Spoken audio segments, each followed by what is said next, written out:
Manuel Zapata Olivella en la Universidad de Vanderbilt y presentación de la revista Afro-Hispanic Review, a cargo del profesor William Luis de la Universidad de Vanderbilt, quien conversará con Narciso Hidalgo, PhD en estudios latinoamericanos y cultura del Caribe, quien se ha dedicado a los estudios culturales y a la diáspora africana en Cuba. Presenta Darío Henao Restrepo, decano de la Facultad de Humanidades de la Universidad del Valle. Bueno, ya viene el profesor Narciso, que fue a un cambio que es impostergable, ya va a entrar. Pero ya está presentado aquí y lo que yo quiero es introducir brevemente el asunto. ¿Por qué invitamos a William Luis y el profesor Narciso, que trabaja con él, pues quiso también venir a participar de nuestro simposio? La razón de ser es que esta es una de las revistas más importantes en el mundo de los estudios, digamos, hispano-africanos en nuestro continente. Tiene mucha tradición, tiene mucha trayectoria, y quien ha estado en la última etapa en la dirección de ella ha sido el profesor William Luis de la Universidad de Vanderbilt, con el que hace unos años empezamos a tener contacto, y quiero decir aquí que fue clave e importante para el proyecto de la publicación de todas las obras de Manuel Zapata Olivella, porque el fondo de Manuel está en Vanderbilt. Estamos invitados, somos nosotros los que lo hemos definido ir, estamos invitados a conocer ese fondo. Ya tenemos una estudiante nuestra que va a ir para ese fondo, y hay otros investigadores colombianos que ya han pasado por ese fondo, que va a ser muy importante. Y hay varios proyectos a seguir con Vanderbilt alrededor de la revista y alrededor de las investigaciones que se hacen en esta universidad. Digamos que ese es uno de los propósitos de este simposio: crear redes, crear nexos, crear diálogo e intercambio. Y bueno, en buena hora tenemos aquí de cuerpo presente a mi amigo y colega William Luis. Entonces le doy la palabra para que nos hable de esto, y ya se va a integrar el profesor Narciso. Bien, buenas tardes. La pregunta aquí clave sería: ¿cómo llegó el archivo de Manuel Zapata Olivella a la Universidad de Vanderbilt en Estados Unidos? ¿Cómo es posible que eso sucediera?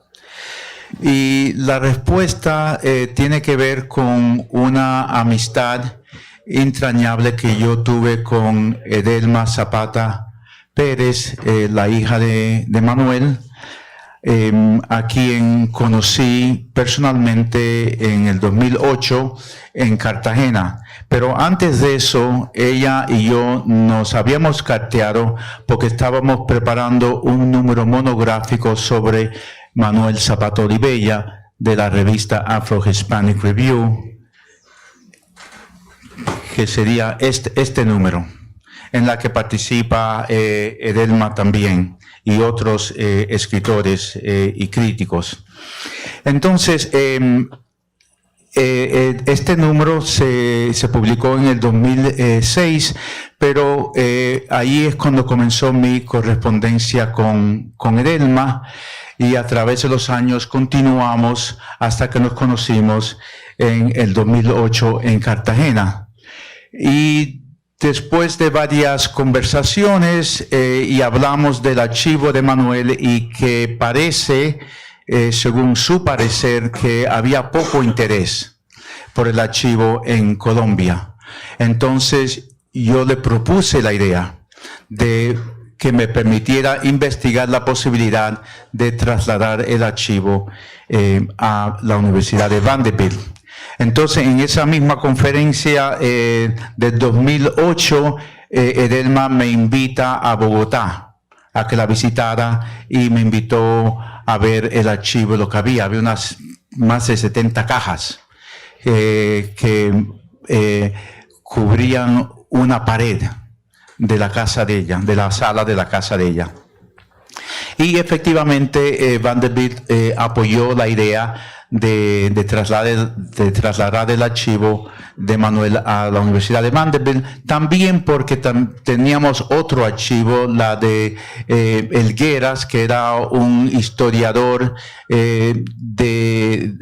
colombiano en la facultad de la universidad, y teníamos el archivo de entonces que es el archivo de estudios colombianos más importantes fuera de Colombia. La tenemos también nosotros. Y para ya redondear esta idea de los archivos, pues gracias a Edelmira también tenemos el archivo de Delia en Vanderbilt. Entonces tenemos estos 3 grandes archivos y tenemos un pedazo de Colombia, un fragmento de la cultura colombiana en Vanderbilt. Entonces también invitamos a todos ustedes que pasen por Vanderbilt para ver el archivo. Rápidamente, el archivo de Manuel se divide en 3 partes. La primera parte corresponde a la voz de los abuelos. Y la voz de los abuelos es entrevistas que hacen estudiantes de sus abuelos, de adultos, con una serie de 100 preguntas. Y entonces los abuelos responden. Esas son entrevistas por todas las regiones de Colombia. Entonces tenemos la voz de los abuelos. También tenemos la biografía y correspondencia. Hay muchísimas cartas, y estas están clasificadas de diferentes maneras. Cartas con intelectuales, cartas que tienen que ver con biografía, cartas que tienen que ver con la novela Changó el Gran Putas. Entonces tenemos esta clasificación de cartas, que son muchísimas, y mucha de esta información ya se ha subido a la página de la universidad, y ahí tienen acceso gratuito a esta información que les estoy ofreciendo. Y la tercera categoría que tenemos es el grupo etnográfico, que tiene que ver con los bailes, y tiene que ver con otras, con los cassettes, entrevistas.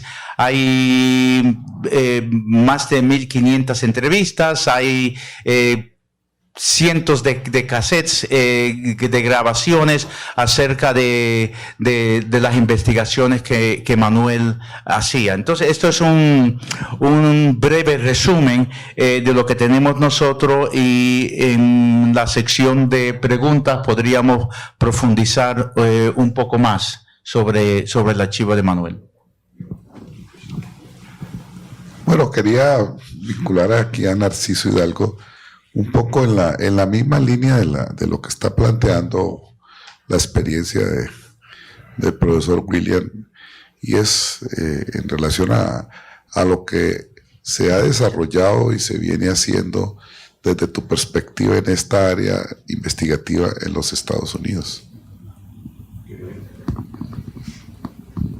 Yo creo que se ha empezado a tener una conciencia, digamos, diaspórica, o una conciencia identitaria en relación con el legado africano dentro de la Academia Americana, a partir del trabajo iniciado por los departamentos de African Studies, que de momento han logrado empezar a hablar de toda la importancia del legado africano, y sobre todo concentrándose en la identidad afroamericana, porque uno de los problemas que yo pienso que ha tenido la población afro-norteamericana ha sido el desarraigo de la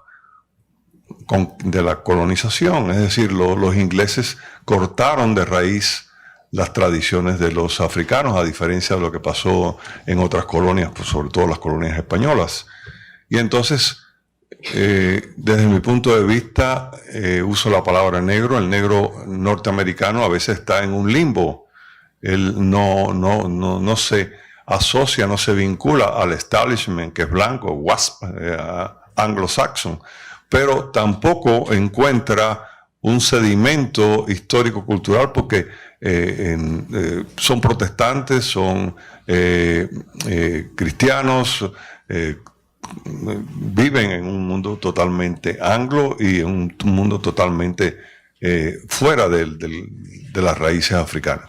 Entonces, han aparecido dentro de la academia algunos académicos, en el caso de Luis, en el caso de Tiles, en mi caso, en otro, en el caso de Mamadou, que hemos empezado dentro de los departamentos de español a promover los cursos de novela antiesclavista, de historia de la cultura africana, y todo eso ha empezado a moverse desde una forma seria. La posibilidad de que exista un archivo ya de un escritor afrocolombiano en una universidad como Vanderbilt ya empieza a dar una medida de que se está abriendo un interés, porque yo puedo, y a lo mejor estoy equivocado, afirmar que en los departamentos de español, hablando de las culturas africanas, no pasan más de 5 personas. No creo que haya más de 5 o 6 personas en toda la Academia Americana, que hay más de 3.000 universidades. Lamentablemente es así, y pienso que a través de estas actividades que se están haciendo y tratando de crear una conciencia cultural, histórica y social en los pueblos que tienen este asentamiento africano, va a tener también un feedback, van a tener también una retroalimentación hacia la Academia Americana, y van a tener que abrirse muchos más cursos, mucho más, tener una sensibilidad mayor hacia ellos. ¿Quién opina? Oh, te hago una pregunta más. Bueno, sí, para el final. Sí.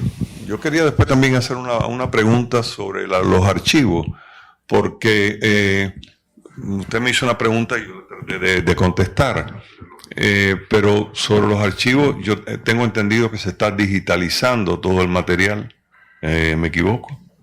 Y he leído, recuerdo, no sé, ha salido en algún momento que Manuel, y usted lo entrevistó y lo conoció personalmente, escribía notas en sus viajes, y mientras que estaba escribiendo el Changó, el Gran Putas, le dio el impacto de irse a África, y se fue a África y pidió estar desnudo una noche en una celda. Es una cosa histórica preciosa. Y él escribió muchas notas. Todas estas notas están siendo digitalizadas también, sobre todo relacionadas con Changó el Gran Putas, no ya la novela, sino todo el corpus, todo el andamiaje que utilizó Manuel para construir su novela. Sí, la idea principal es de digitalizar todo, y se está trabajando en las transcripciones de los cassettes para también digitalizar las transcripciones. Entonces, hay manuscritos también, y hay manuscritos inéditos que ya conocemos. No sé exactamente cuántos manuscritos, pero hay varios manuscritos.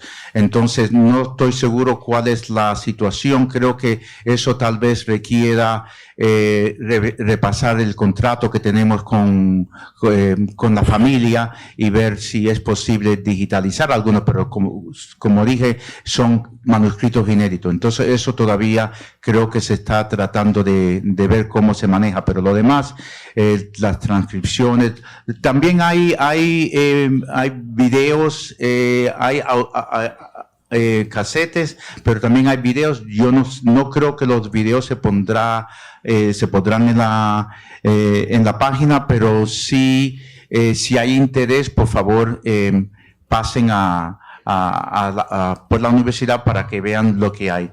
En cuanto a la escritura de Changó, sí, Manuel tomaba notas. Donde él, por los diferentes países del mundo donde él viajaba, y en cualquier pedazo de papel que él tuviera. fuera una servilleta, fuera en un sobre, fuera en un papel membrete del hotel, entonces en pedacitos de papel, y cuando repasamos lo que hay o lo que yo he visto, sí, vemos que hay notas acerca de ciertas ideas que él tiene o que tenía en ese momento del viaje, que se le ocurría, entonces él quería por lo menos recordar algunas ideas. Lo interesante para mí sería ver o tomar estas notas como una especie de metonimia, de ver cuál es la relación entre esta nota en particular y cómo se traslada a la novela y cómo se amplía, cómo se maneja, cómo se desarrolla esa idea. Entonces ver estas notas como especie de metonimias que están presentes en la novela y en qué momento. Pero sí, hay una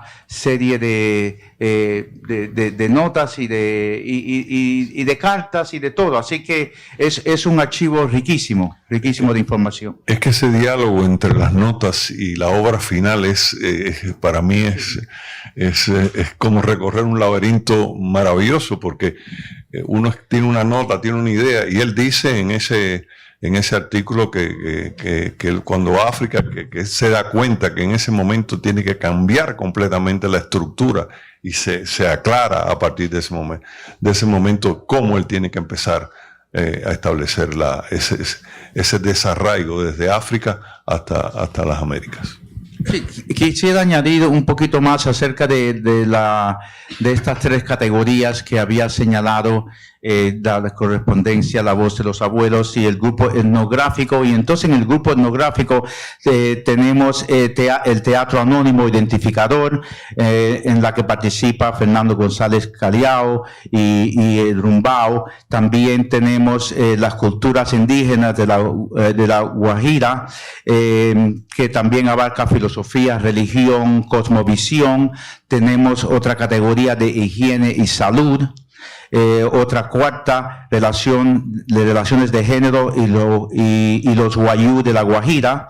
Entrevistas recogidas de 1.600 casetes grabados en Colombia y otros países. Y entonces esta es la riqueza, ¿no?, que tenemos de la obra de Manuel en la Universidad de Vanderbilt, que está a la disposición de todos ustedes. Bueno, William, me gustaría que nos dieras algunas luces, perspectivas, porque esto que está en Vanderbilt, este archivo, creo que es la fuente principal de un proceso que apenas se inicia, creo yo, en Colombia, a partir del rescate de la obra completa de Manuel. Yo creo que la deuda apenas se vino a pagar ahora, en el 2020, con el centenario. Ya tenemos 30 obras de Manuel a disposición, digitales. Tenemos más de 250,000 descargas en el mundo, en todos los continentes, incluido en China. Eso es un acontecimiento para la cultura colombiana y afro-latinoamericana, creo yo, porque se trata de uno de los pensadores y escritores más importantes, no solamente que ha dado Colombia, sino de los más importantes de lo que hoy se conoce como la afro-latinoamericano, como se ha vuelto ya una especie de objeto de estudio, de campo intelectual, y por eso quisimos colocarle a este simposio Jornadas Afro-Latinoamericanas. En esa perspectiva, en los años 60 era la literatura latinoamericana. Ahora estamos dando énfasis a lo afro-latinoamericano, y seguramente viene también lo afroindígena latinoamericano, como yo lo hacen, por ejemplo, en algunas universidades del sur del continente, como lo están haciendo en un bello doctorado que existe en la Universidad Simón Bolívar, que es un doctorado en estudios afroindígenas. O sea, porque le están dando también mucho peso al tema de la interculturalidad, que es una construcción en la que estamos inmersos todos en nuestros territorios cuando de indígenas y de afros se trata. Entonces, dicho esto, yo lo que quiero señalarte y preguntarte es, hay mucho por hacer en relación a Manuel, para que tú nos expreses como las líneas, las cosas que crees tú que siguen de aquí en adelante. Yo tengo un proyecto con William, que es hacer la edición crítica de Chango el Gran Putas. Eso son palabras mayores, hay que crear un equipo. Y entre otras cosas, ahora que conocí a Narciso, hay que crear un equipo que, entre otras cosas, conozca en profundidad todas las religiosidades de matriz africana, porque el centro de esa novela es la religiosidad, la metafísica africana como la llamaba Manuel. Entonces, esa es un poco la pregunta que te hago, porque tú has estado por dentro de esto. Bueno, es una pregunta que merece la pena pensar con mucho cuidado, pero antes de contestar la pregunta, quisiera felicitar al profesor Darío por el importante trabajo que él ha hecho en digitalizar la obra de Manuel Zapato Olivella, de darla a conocer, de difundirla. Es un trabajo enorme, extraordinario, que tendrá en los próximos años, veremos el fruto de ese trabajo, en el sentido de que se va a conocer la obra de Manuel a nivel mundial. Y ya estamos hablando de Manuel Zapato Olivella como uno de los grandes escritores de América Latina y tal vez del mundo. La obra Chango el Gran Puta es la obra de la diáspora, no hay otra. No hay otra, esa es la única que existe y abarca todas las regiones, desde África hasta las diferentes partes del continente americano. Y claro que, como todos sabemos, termina en Estados Unidos, que también incorpora la visión de los ancestros, que es una visión que en realidad une toda la América. A pesar de que, como ha señalado Narciso, la religión africana no se da en el sentido de que se dio en Haití, en Cuba y en Brasil y en otras partes y se está redescubriendo, pero los ancestros están presentes, la historia está presente, el origen del tráfico transatlántico, esa historia, todo eso está presente en todos los países de América Latina y de Norteamérica. Entonces es un gran trabajo y te felicito de todo corazón por lo que has hecho, porque nadie más podría haberlo hecho si no fueras tú. Muchas gracias. Entonces, en cuanto a...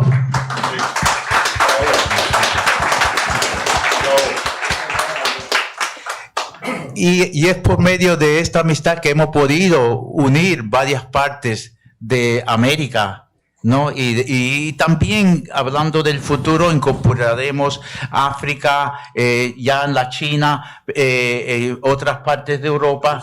Rusia, sí. Entonces Manuel va a ser ese centro, ese vínculo que nos va a unir a todos nosotros.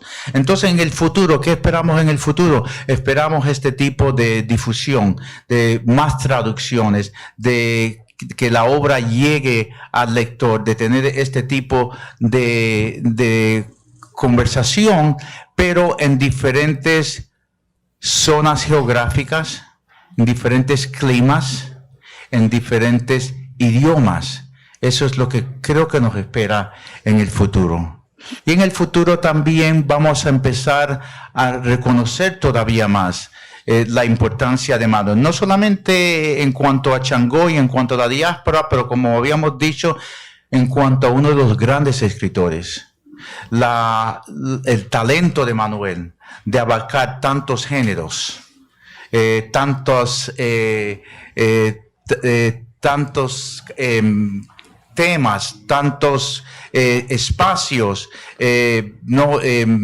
la obra, que es una obra de ensayos, novelas, cuentos, demás, todo eso se va a seguir reconociendo. Entonces, pues, disfrutaremos de poder tener este tipo de conversación, tal vez en salones más grandes, con más representación internacional.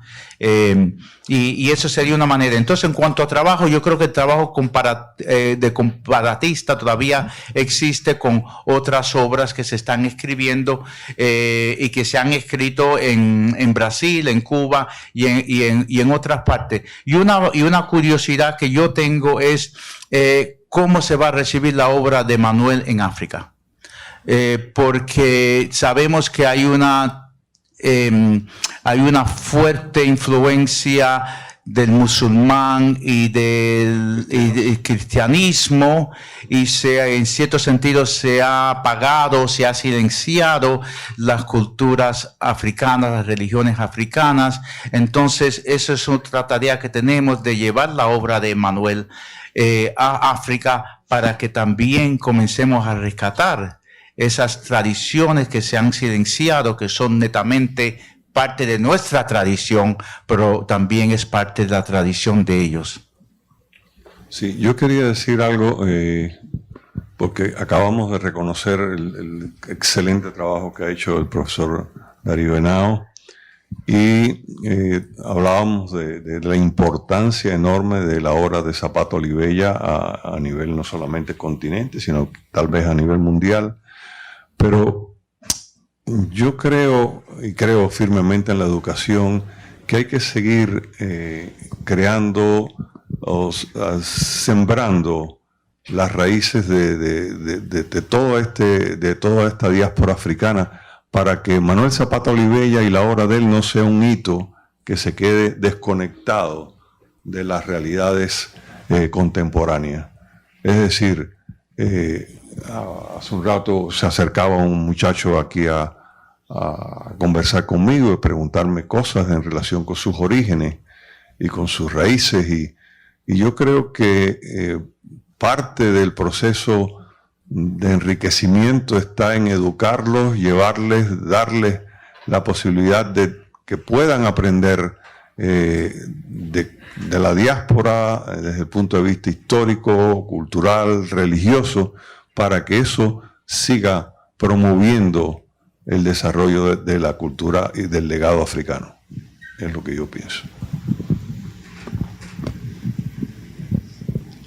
Bueno, el otro comentario que quiero hacer es alrededor de la extraordinaria labor de la revista Afro-Hispanic Review, para que tú nos des una perspectiva de lo que se ha venido haciendo, sobre todo en la etapa en que ha estado bajo la dirección de William.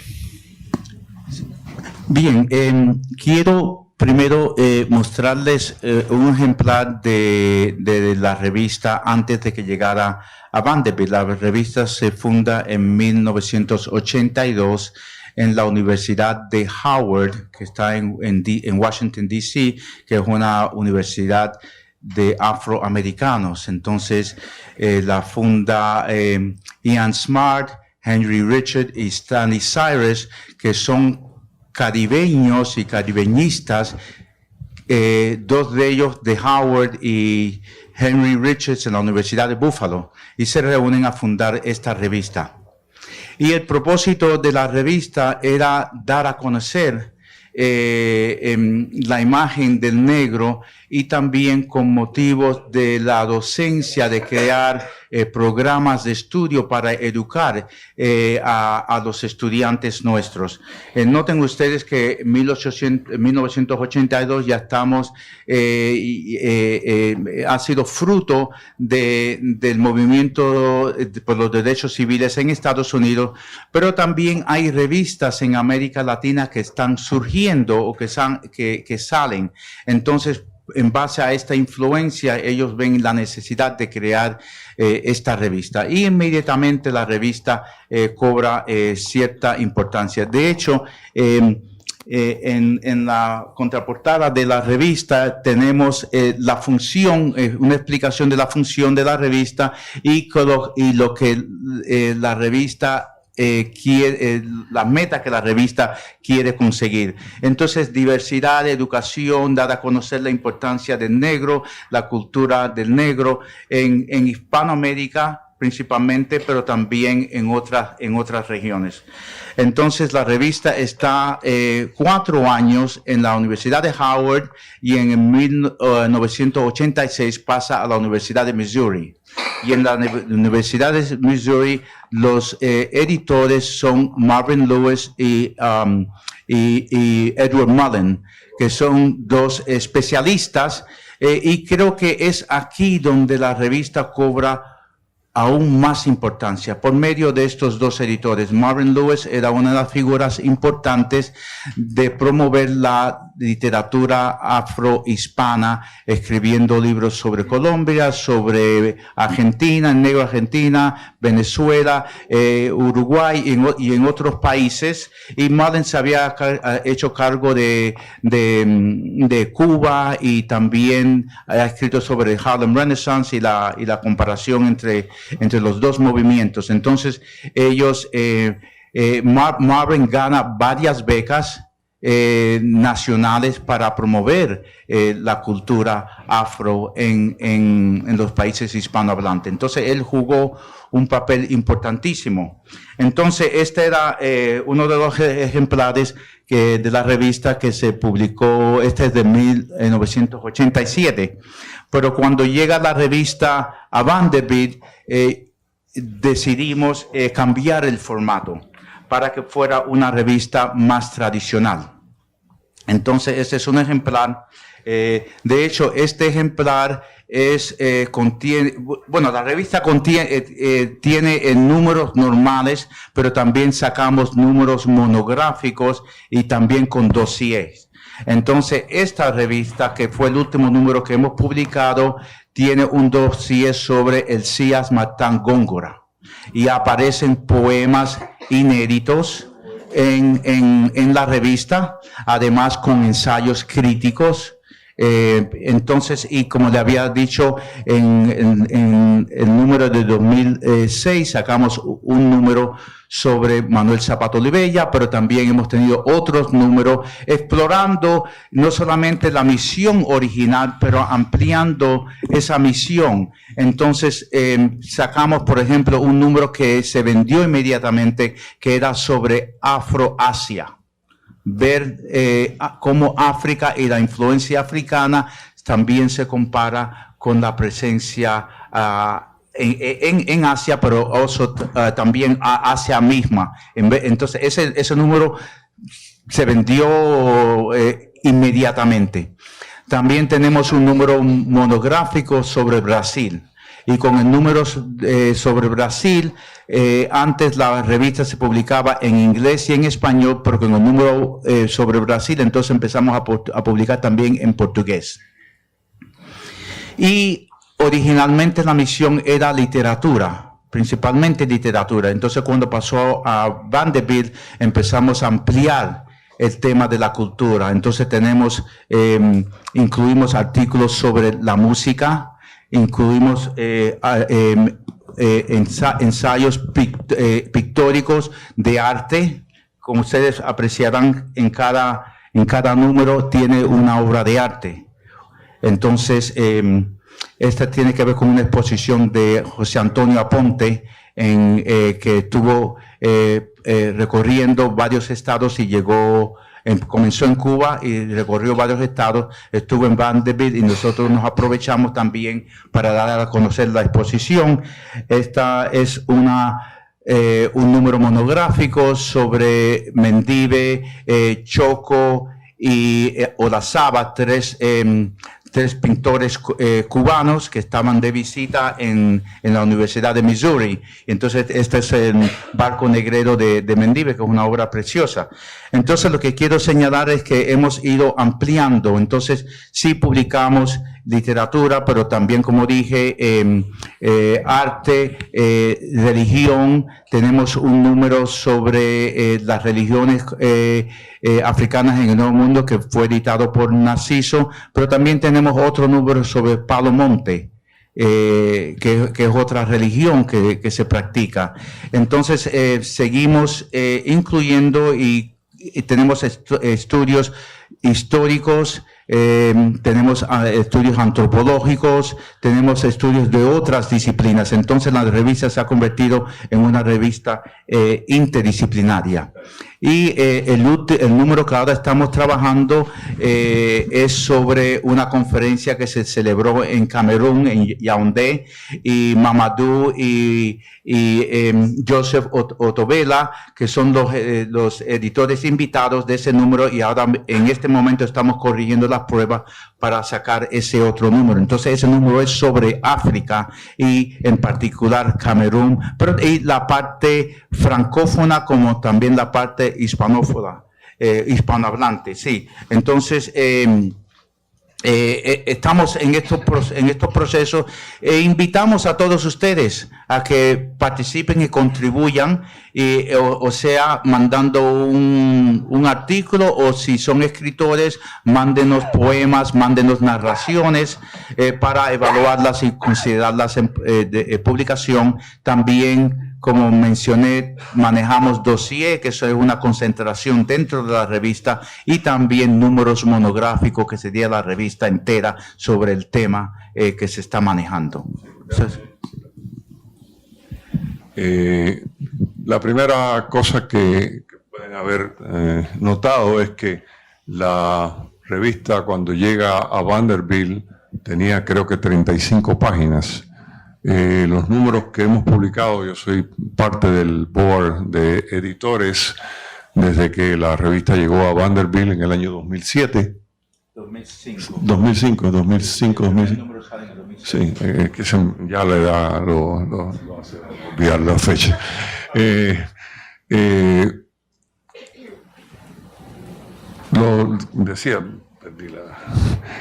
Los números tienen alrededor de 275, 300 páginas, lo que da la medida de el interés de abarcar, como decía William Lewis, no solamente temas específicos de la literatura, sino temas de estudios culturales, temas pictóricos, temas históricos.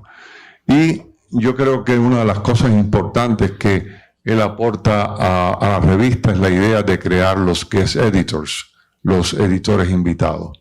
¿Por qué? Porque una revista con un editor único puede caer en machacar los temas o en reiterarse. Eso le da una frescura enorme cuando la revista se abre a especialistas que van a trabajar sobre religión, que van a trabajar sobre África, que van a trabajar sobre pintura, y le da una riqueza enorme. La revista, además, él no lo mencionó, al final a las páginas finales, incluye reseñas de libros y artículos relacionados con el tema afro dentro de los Estados Unidos y fuera de los Estados Unidos.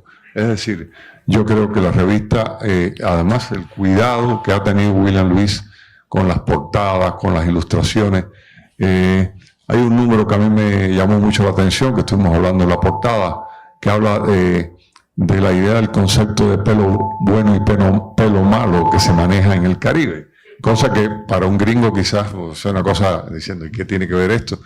Y estuvimos debatiendo qué portada podría mostrarse que no fuera ofensiva, porque además estamos jugando entre un contexto en este momento de ser políticamente correcto, cosa de la cual yo estoy muy lejana, pero definitivamente ha tenido un acierto enorme la revista con haber ido a Vanderbilt y con el trabajo de William Lewis.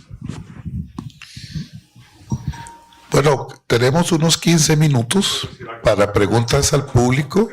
Quería decir algo más. ¿Tú quieres? Bueno, entonces. No, esto lo vamos a rifar. Del 1 al 20, digan un número. 8. Él no se lo sacó.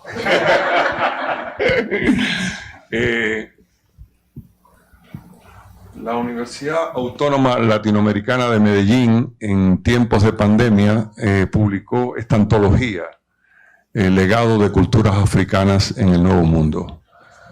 Es probablemente el primer estudio por investigadores que son etnomusicólogos, historiadores, antropólogos y profesores de literatura, en el cual no hemos ido a la biblioteca solamente, sino que se han hecho trabajos de terreno. En África, trabajos de investigación en Brasil, trabajos de investigación en República Dominicana.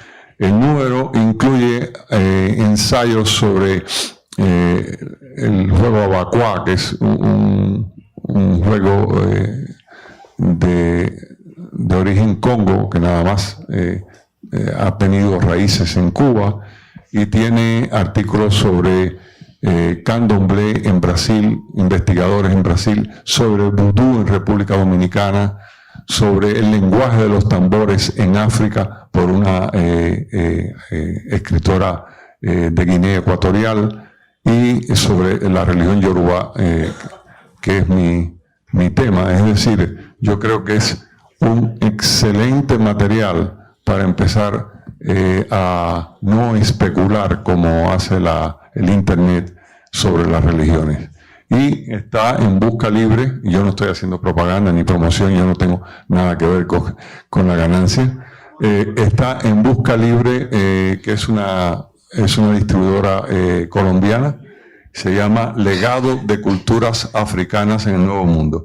Yo tengo 2 ejemplares que lo dejo a manos del doctor Darío Henao para que lo ponga a la biblioteca al alcance de ustedes. Gracias. Bueno, sí, se me había pasado este libro, es un comentario breve, señalar que uno de los intereses que tenemos en nuestro doctorado en estudios afro-latinoamericanos, que es reciente, no va a cumplir apenas 10 años, estamos en la 3ª cohorte, buena parte de los estudiantes de la última cohorte que apenas se inició hace 2 semestres, todavía les falta, ha sido la de empezar a introducir de manera rigurosa, como lo hace el libro que ya lo estuve leyendo el fin de semana, es el estudio de las religiones de matriz africana en un doctorado en estudios afro-latinoamericanos. Yo realmente llegué a las religiones de matriz africana por Manuel Zapata. O sea, al conocerlo, al oírlo hablar y al estudiar su obra, sobre todo Changó, es imposible entrar en esa obra sin uno tener fundamentos de la santería cubana, del vudú, del candomblé, porque son religiosidades que él estudió, que conoció, y en cierta medida creo que fue un iniciado. Hay momentos en que uno se da cuenta que ese no es un libro que pueda escribir alguien que no sea un iniciado.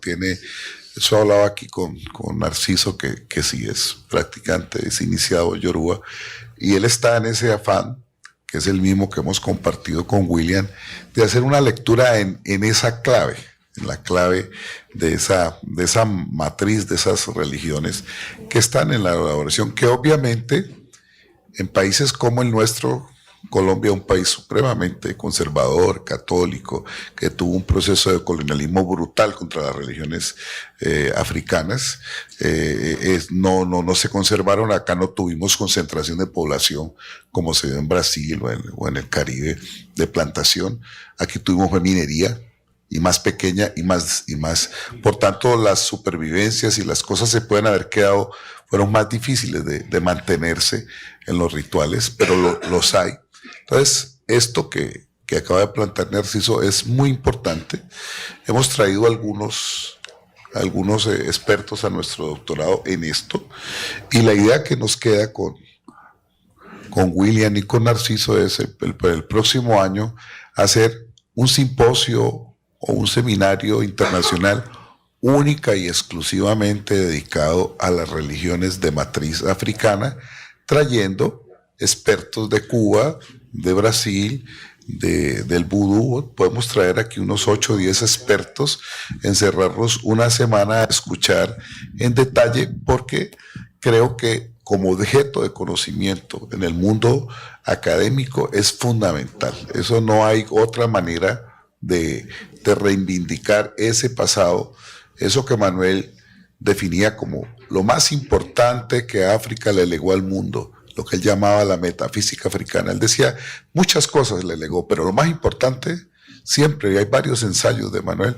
fue la metafísica africana, que es la que hay que estudiar a fondo, que es la que hay que empezar a quitar todos los prejuicios que hay alrededor de ella, porque por el desconocimiento, porque ha habido una larga tradición de estarla relegando, desprestigiando, subvalorándola. Hay mucha cosa alrededor de eso.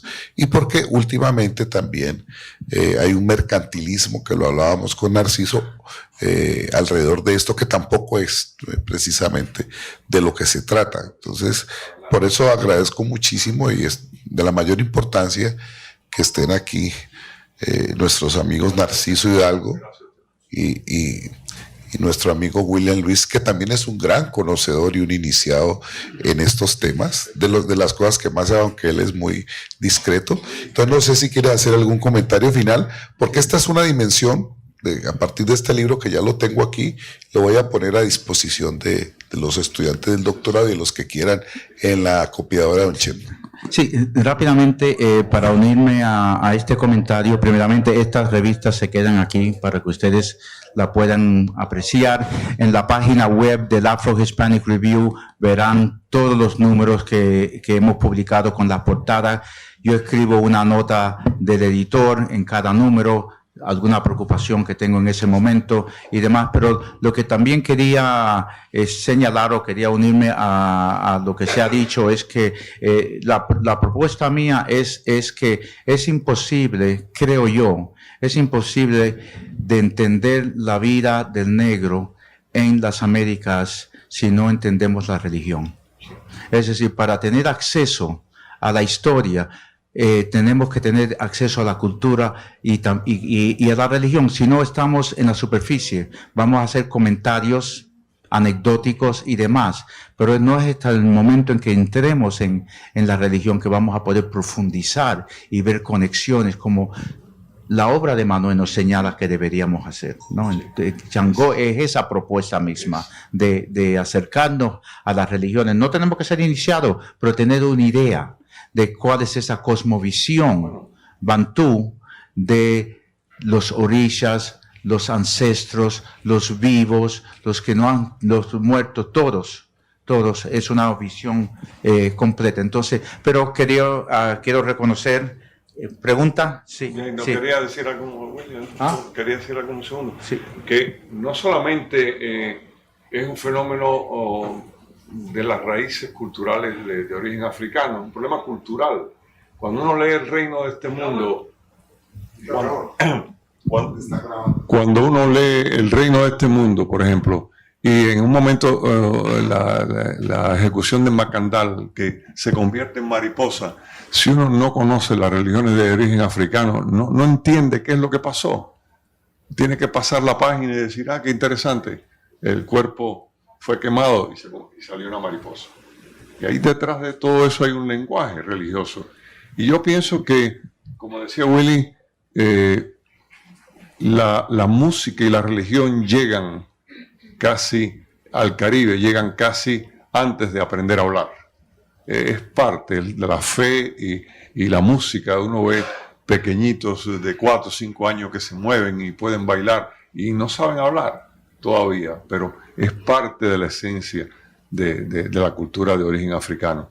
Y ya en Colombia, de forma todavía yo diría superficial, pero me parece interesante, yo acabo de ver un libro que se llama Tradición Oral en el Pacífico Sur, que es de Lucy Erney.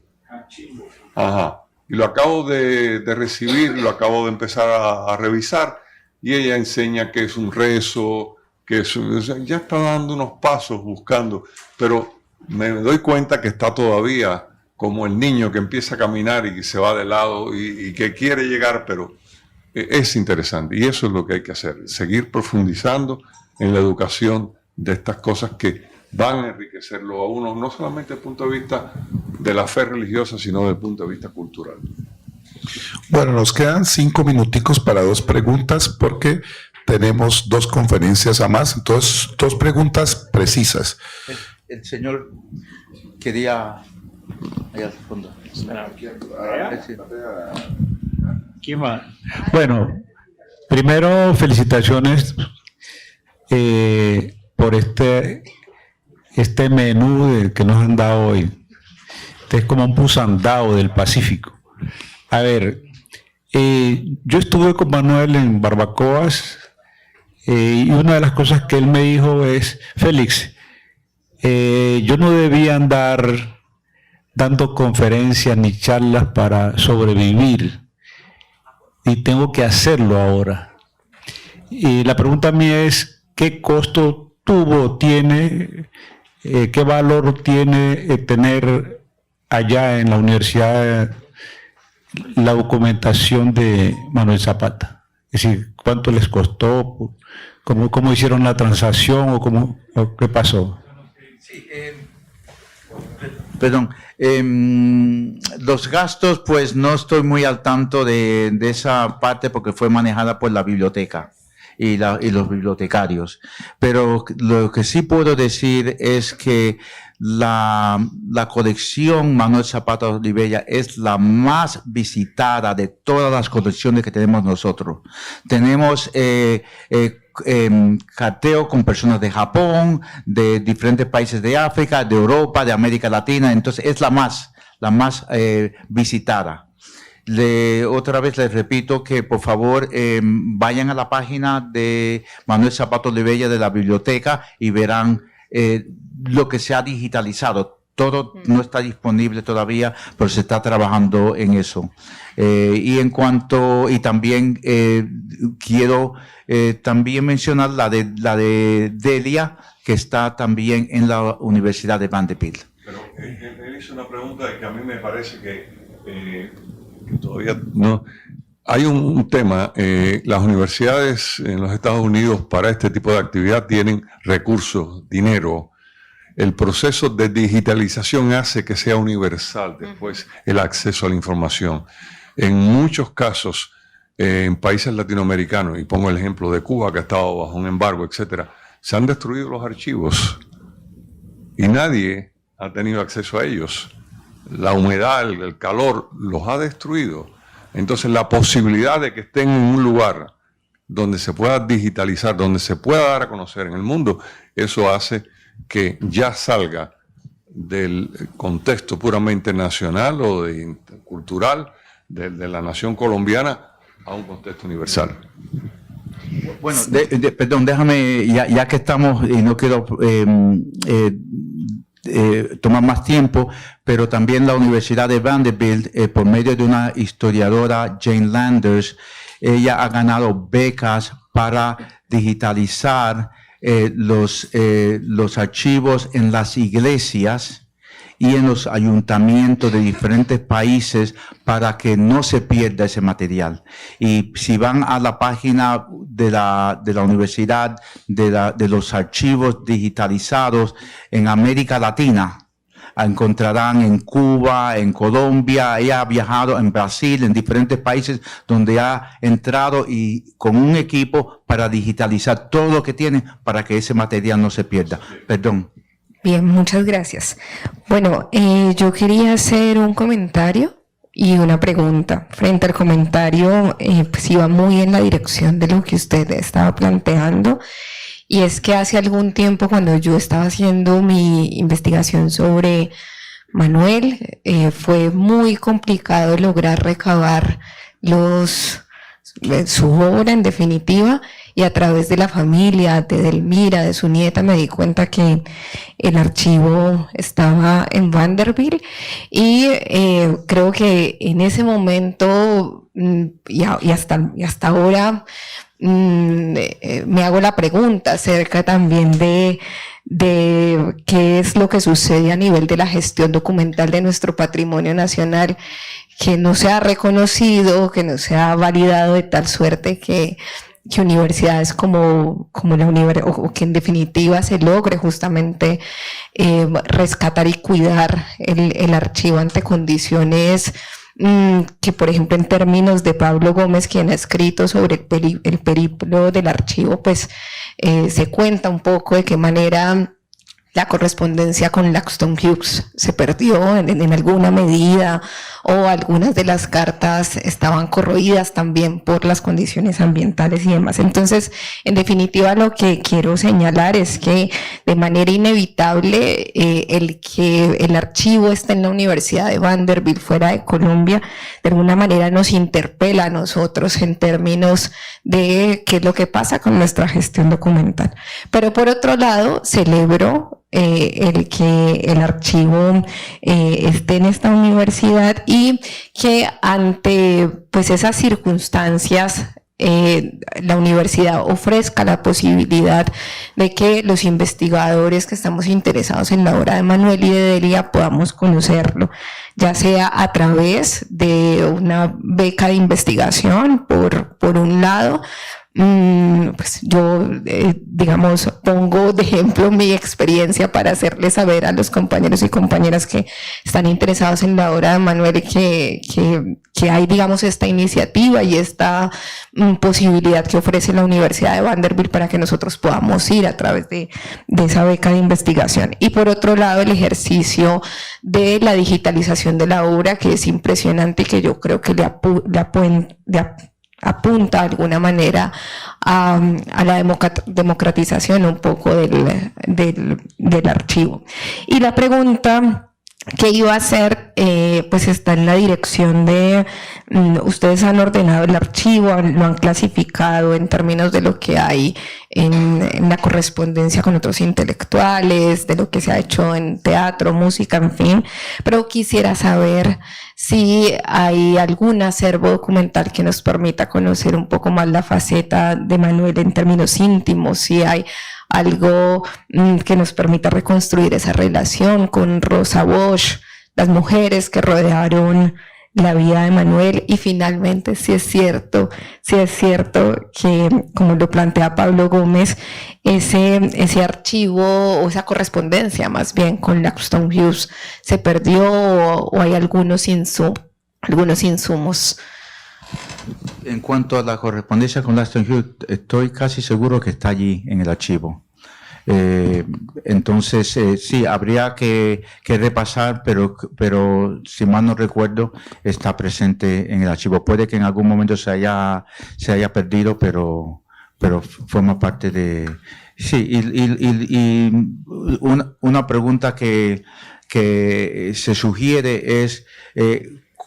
que también me ha llamado a mí la atención es cómo se organiza un archivo.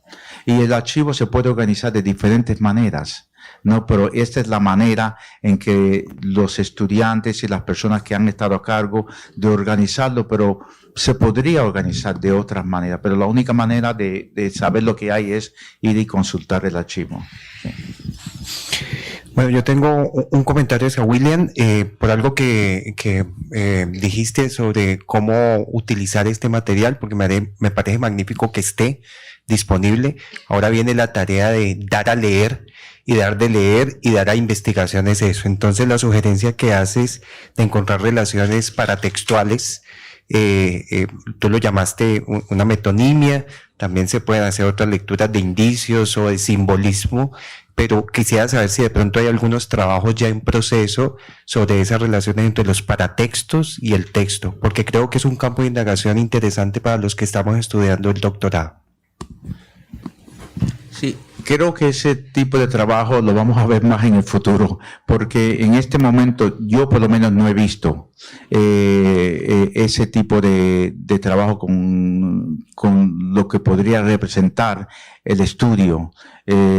Por ahora estamos viendo estudios sobre Manuel en el contexto de su obra, en el contexto de su vida, pero todavía queda mucho por hacer. Y la responsabilidad no es necesariamente nuestra, sino es de ustedes, que vean su carrera hacia el futuro y qué es lo que pueden hacer, de abrir nuevas puertas, nuevos caminos, y ver estas otras relaciones que estamos sugiriendo en este momento. Pero nosotros nos ha tocado cierto trabajo y vamos a continuar con el trabajo, y el trabajo de la religión es importante y demás, pero la pregunta sería, ¿qué podrían ustedes aportar al trabajo que estamos haciendo para crear nuevas ideas, nuevos caminos, nuevos conceptos, porque la obra de Manuel es riquísima y se presta para todo esto. Bueno, agradezco a William y a Narciso por su presencia y por todo lo que nos han aportado aquí, a todos ustedes. Pues un aplauso y vamos a seguir con el próximo ponente, que nos lleva a un gran amigo de Manuel, que fue su profesor en la secundaria, que ya lo van a anunciar. Muchas gracias.